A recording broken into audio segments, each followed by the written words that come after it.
चलो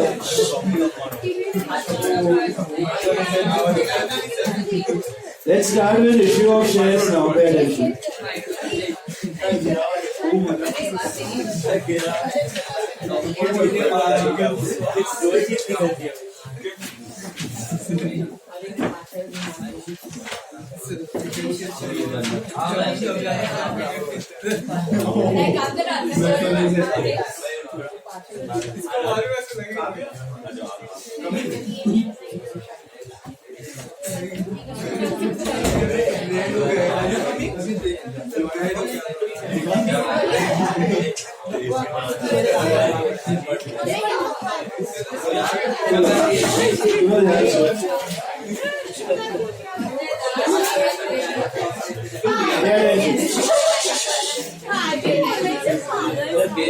See, issue of shares, page number है इसका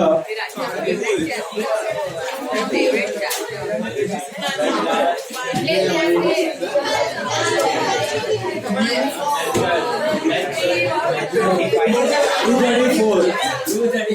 See, listen, page 234. What do you understand by? Please be quiet.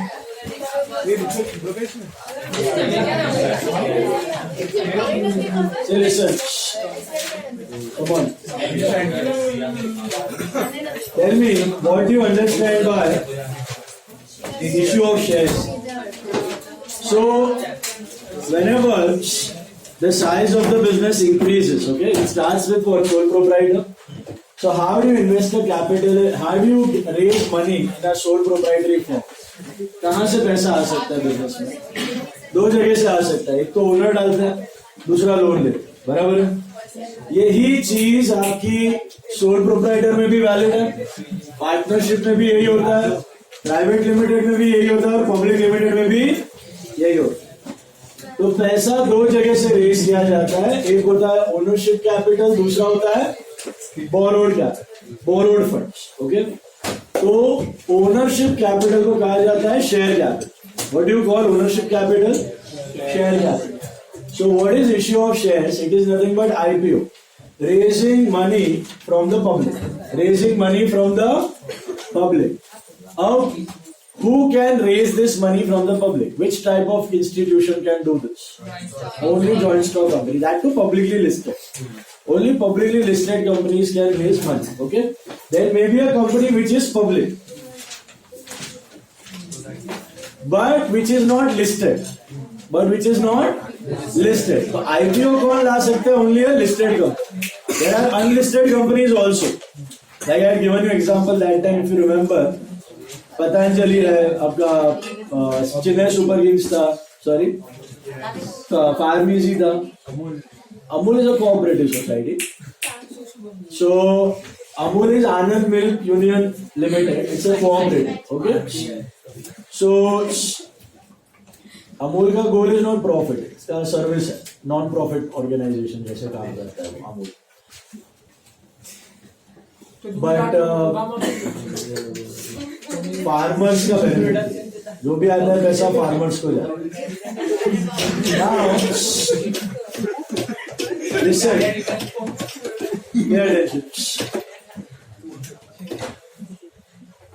So only a listed company can launch an IPO. बराबर है? उसके लिए उसको stock exchange पे list करना पड़ता है. तो which are the two stock exchanges? Bombay Stock Exchange and Calcutta Stock Exchange, Delhi Stock Exchange, Madras Stock Exchange, सब है. But prominently these are the two stock exchanges. They are the marketplace. They are the brokers. इनके through आप आगे shares खरीद बेच सकते हो. बराबर है? तो इश्यू ऑफ शेयर्स मेनली तो जॉइंट स्टॉक कंपनी कर सकता है. 100% correct. And there are two types of shares a company can issue. What are the two types of shares? Preference and equity. Okay. And as I told you, share capital means ownership capital. Share capital means ownership. So basically, जो company के shares खरीद रहा है, वो क्या बन रहा है? कंपनी का ओनर बन रहा है, पार्ट ओनर बन रहा है. तो he is that part के लिए ओनर ऑफ द कंपनी. तो what are his returns? वो पैसा डालेगा तो उसको रिटर्न में क्या मिलता है? कंपनी से ओनर को हमेशा क्या मिलता है? Profit. The share of profit he gets in the form of dividend. बराबर है? तो एक रास्ता होता है पैसा रेज करने का थ्रू शेयर्स. शेयर्स पब्लिकली भी इश्यू किए जा सकते हैं, प्राइवेटली भी इश्यू किए जा सकते हैं. There is something that is called as IPO which we are going to learn, जो आपने किया हुआ इश्यू ऑफ शेयर्स में 12th में भी. And there is private placement. What is private placement? Privately you search for investors and hand over the shares and raise the money. तो public issue से भी रेस कर सकते हो और प्राइवेटली भी रेस कर सकते हो. Is it clear? बट हम लोग चैप्टर में किससे कंसर्न है? तो आईपीओ पब्लिक इश्यू करेंगे, उसमें जो भी पैसा आएगा, जो 12th में था वही बेस है, उसको लेके थोड़ा और बिल्टअप करना है और एक्स्ट्रा पार्ट है थोड़ा थोड़ा. ओके. अच्छा, इसके बाद हमने देखा था दो प्रकार के शेयर्स इश्यू. इक्विटी भी हो सकता है, प्रेफरेंस भी हो सकता है. What is the basic difference between equity and preference shares? Preference and dividend pay सबसे पहला मिलता है प्रेफरेंस, उसके बाद इक्विटी. इन दोनों से भी पहले इंटरेस्ट जाता है बाहर वालों को, लोन्स पे, डिबेंचर्स पे. इंटरेस्ट देने के बाद, उसके बाद टैक्स देने के बाद जो नेट प्रॉफिट आफ्टर टैक्स बचता है, उसमें से यू गिव डिविडेंड्स. पहले you give it to preference share holder, then you give it to equity share holder. दूसरा डिफरेंस क्या है मेन प्रेफरेंस और इक्विटी में? प्रेफरेंस में अगर कंपनी बंद हुआ तो जब लिक्विडेट होकर कैपिटल वापस मिलता है तो वो भी बाहर वाले के बाद प्रेफरेंस और फिर इक्विटी को मिलता है, उधर भी प्रेफरेंस है. और rate of dividend remains fixed. Rate of dividend remains fixed. तो प्रेफरेंस शेयर को कभी एक्स्ट्रा प्रॉफिट हुआ तो एक्स्ट्रा डिविडेंड मिलने वाला नहीं. तो एक्स्ट्रा प्रॉफिट, एक्स्ट्रा लॉसेस, ये सब कौन बेयर करता है? Equity. Who are the real owners of the company? Equity. Who has the voting rights of the company? Equity. AGMs you might have done in OC and all. Annual general meeting होता है company में, जहाँ पे all the major decisions of the company are taken. Because company is run on the principle of one share, one vote. Non-profit organization run on the principle of one person, one vote. आपने 10 lakh donation दिया, 50 lakh donation दिया या 1 crore donation दिया, आपको एक ही vote मिलेगा in a non-profit organization. But in a company, you get one share, one vote. तो जितना आपका ज्यादा शेयर्स उतना ज्यादा आपका वोटिंग राइट्स, जितना ज्यादा आपका वोटिंग राइट्स उतना आपका डिसीजन मेकिंग पावर. तो जितने ज्यादा शेयर्स होंगे उतना आपका डिसीजन चलने वाला है. इसलिए everyone tries to hold the maximum number of shares of any company. Why? They can run the company as per their will, as per their will, as per their decisions. Is it clear? Now, one of my uncles, what he used to do is, he used to buy good stakes of small companies. वो पहले search करते थे इस company में क्या क्या property है, कहाँ कहाँ जमीनें हैं, क्योंकि जमीनें, property, we value the assets at historical cost. Value the assets at historical cost. Historical cost मतलब ऐसा 20 साल पहले मैंने जमीन खरीद के रखी हुई है तो 1 लाख रुपए की होगी या 2 लाख की होगी, आज की तारीख में उसका वैल्यू 1 करोड़ 2 करोड़ हो गया रहेगा. तो इस to search those companies, bulk में उसके शेयर्स खरीद लेते थे, वोटिंग राइट्स ले लेते थे, डिसीजन बोर्ड पे आ जाते थे, फिर बोलते थे अभी जमीन बेचो, कंपनी खुद की हो गई है, जमीन बेचो, बड़ा सा प्रॉफिट चंक रेज करो. तो ऐसे भी लोग होते हैं कि एसेट्स अंडर वैल्यू होते हैं जहां जहां पे उसके बल्क में छोटा कंपनी होना चाहिए, नहीं तो हलवा नहीं है इतना पूरा कंपनी खरीदना. ओके, तो पूरा कंपनी का मेजोरिटी स्टेक आ गया. आज की तारीख में 51% की भी जरूरत नहीं होती है. आज की तारीख में आपके पास 25-26% जितने भी ओनरशिप आ गए ना, मतलब आप ही सोल मेजोरिटी ओनर हो गए, आपका डिसीजन सबसे ज्यादा चलने वाला है. क्योंकि कंपनीज में देखा गया है ऐसे ट्रेंड वाइज कि 25-26% से ज्यादा, obviously very small companies difficult, but medium to large companies, इसमें 25-26% से ज्यादा ओनरशिप एक बंदे के पास होना is very difficult, almost next to impossible. 51% हम लोग बोलते हैं बट उतना भी जरूरत नहीं होता. 25-26-27% जितना भी आ गया ना तो भी आप सिंगल लार्जेस्ट शेयर होल्डर बन सकते हैं. Is it clear?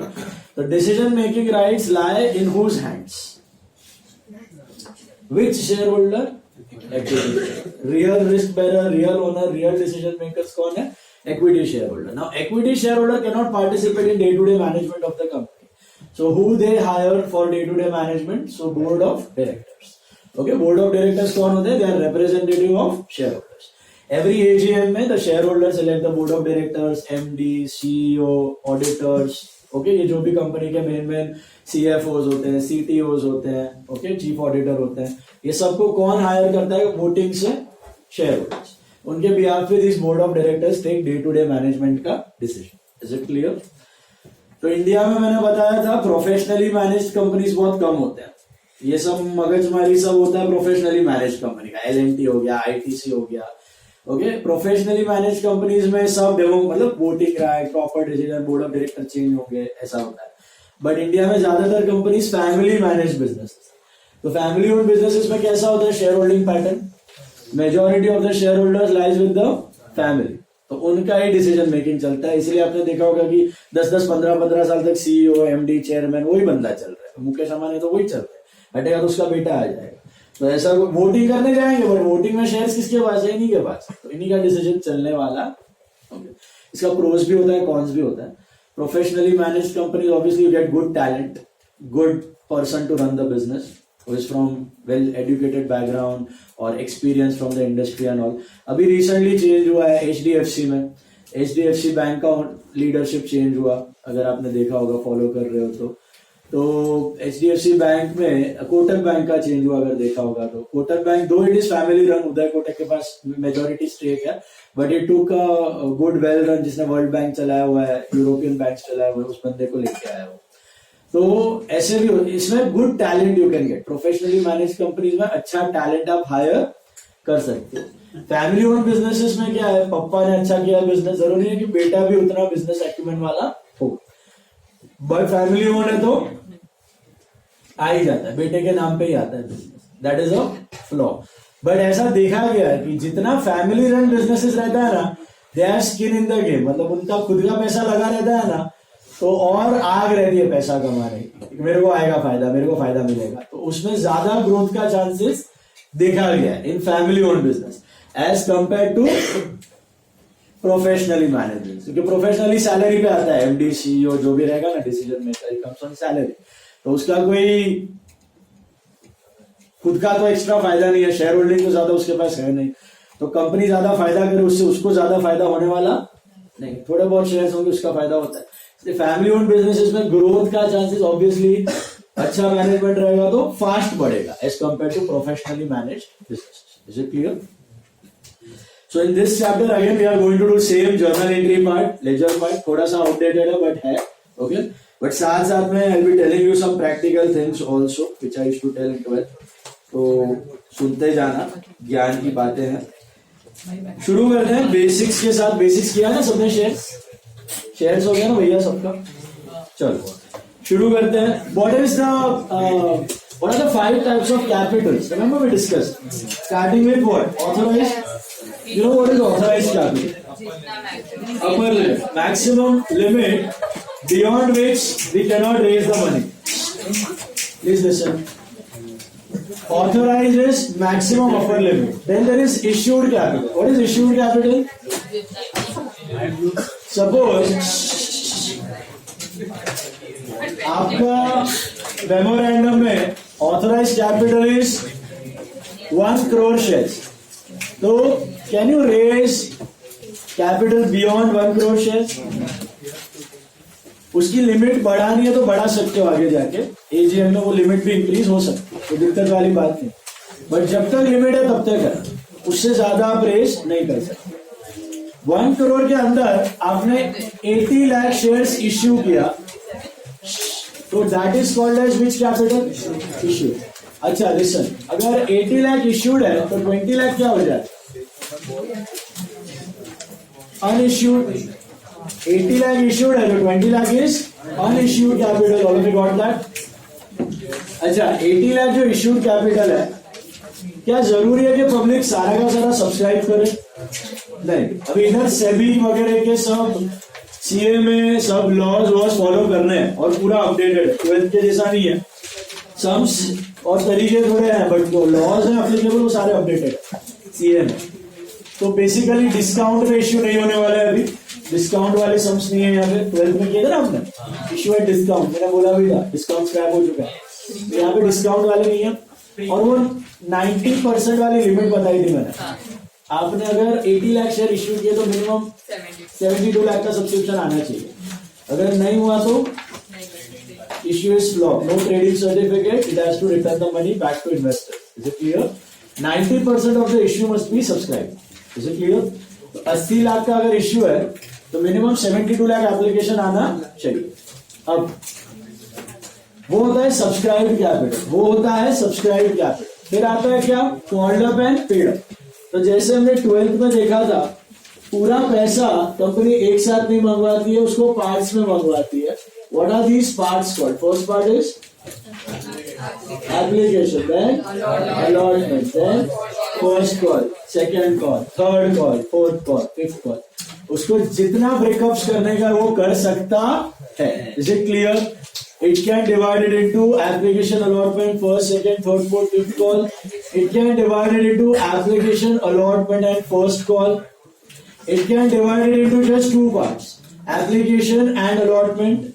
It can ask whole money on application also. आज के तारीख में ज्यादातर सारे के सारे पैसे एप्लीकेशन पे आ जाते हैं.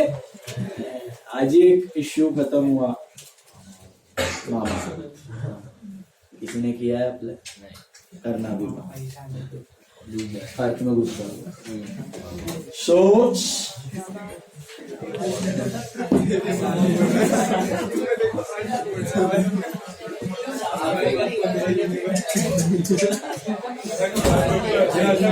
Listen, मामाअर्थ का IPO का जो प्राइस टू अर्निंग्स है, अभी प्राइस टू अर्निंग रेशियो जो है 2600 के आसपास चल रहा है, 2600 के आसपास चल रहा है.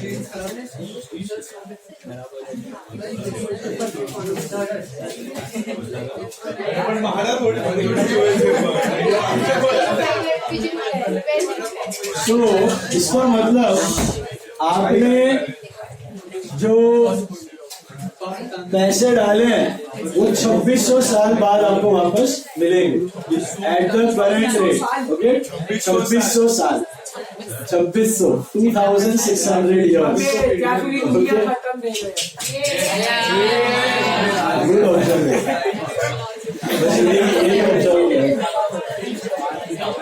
सो ऑब्वियसली कंपनी का ग्रोथ होगा, प्रॉफिट्स में भी ग्रोथ होगा. 2600 का 2000, 1000, 500, 100, बट 100 का P ratio is also considered very high, और इसका आ रहा है अभी 2600. तो डिफिकल्ट है प्रॉफिट में आना. Let's see. और प्लस प्रॉब्लम क्या है कि उसके पास कोई पेटेंट नहीं है, खुद का ओरिजिनलिटी का कोई चीज ही नहीं है उसका मामाअर्थ का.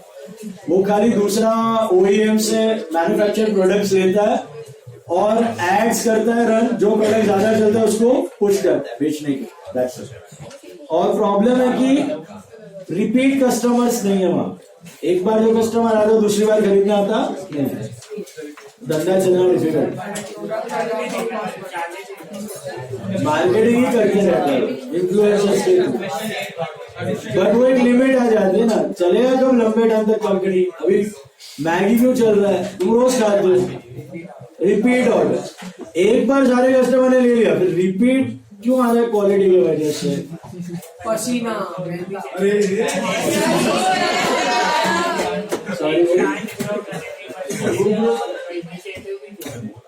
इनिशिएटिव तो अभी छोटा सा कॉर्पोरेट सोशल धंधा, मेन धंधा है पैसा. उसका ओरिजिनल प्रोडक्ट्स रहेगा. अभी ये फेयर एंड लवली है, लक्स है, लाइफ बॉय है, they have original product and they have good brand loyalty since long. उसके जैसा कोई दूसरा प्रोडक्ट बना नहीं पा रहा. डव है, लक्स है, लाइफ बॉय है, तो mid income segment, low income segment आए, तो ऐसा इसका कुछ ओरिजिनलिटी जैसा चीज नहीं ऐसा. सी now, so first part is application, then allotment, and first part है second. So अगर listen, कंपनी के पास 80 लाख शेयर्स है, ओके, और अगर उसने सिर्फ एप्लीकेशन मंगवाया है अब तक, तो उसका कॉल्ड अप कैपिटल क्या होगा. उसका कॉल्ड अप कैपिटल होगा 80 लाख इंटू 2, 1 लाख, 1 करोड़ 60 लाख. सिर्फ एप्लीकेशन मंगवाया तो it will be called up capital कितना गिना जाएगा, 1 करोड़ 60 लाख. अगर उसने ये दोनों मंगवा लिया तो उसका कॉल्ड अप कैपिटल होगा 4 करोड़, 80 इंटू 5. अगर ये तीनों मंगवा लिया तो उसका कॉल्ड अप कैपिटल होगा 5 करोड़ 60 लाख, 80 इंटू 7. एंड में पूरा उसका कॉल्ड अप कैपिटल बन जाएगा 8 करोड़. बराबर है, समझा. This is called up. What is paid up? हमने तो मंगवा लिया, लेकिन जरूरी नहीं कि शेयर होल्डर सारा का सारा पैसा भरेंगे. तो शायद कोई शेयर होल्डर कुछ पैसे ना भरे, उसको हम लोग बोलते हैं कॉल्स इन अरेज. तो how do arrive at paid up capital? It is called up capital minus calls in arrears. That is what is called as paid up capital. Right? Hello. अब जर्नल एंट्रीज भी इसी stage के हिसाब से करनी है. Very simple. Suppose आप पूरा पैसा एक साथ मंगवाते हो, what is the entry for owner introducing money in the business? Bank to capital. Bank to equity share capital, पूरा पैसा साथ में आ गया. तो पार्ट्स में आता है, तो we divided application allotment first call second call. So we divided in two parts. तो पहले क्या आता है? बैंक टू एप्लीकेशन, फिर आता है application to capital. Application nullify हो जाता है, फिर भी टेम्पररीली दिखाने का. What is application allotment first call second call? These are temporary capital accounts.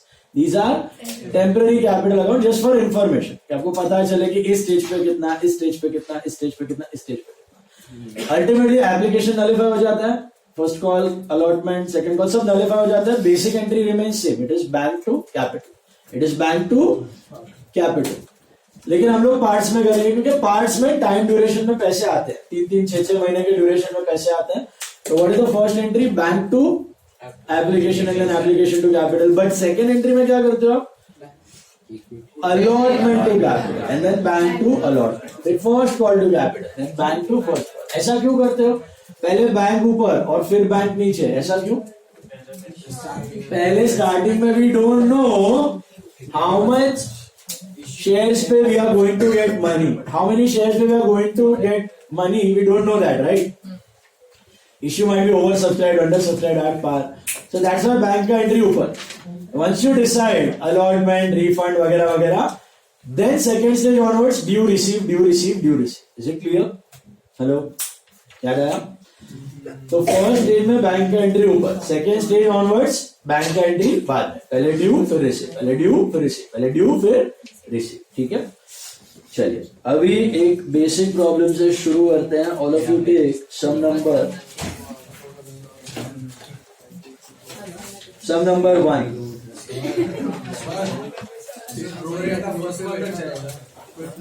Second call तक भी जाएगा, उसके बाद तक भी. चलो see first one. A company invited applications for 10,000 equity shares of 50 each. What is the face value? 50. अभी face value का इश्यू प्राइस के साथ कोई लेना देना नहीं. Face value is on the whole and sole description of the company. उसको जितना फेस वैल्यू रखना है वो रख सकते हैं. What is the use of face value? Just to calculate dividend. That's it. 10 रखो, 50 रखो, 100 रखो,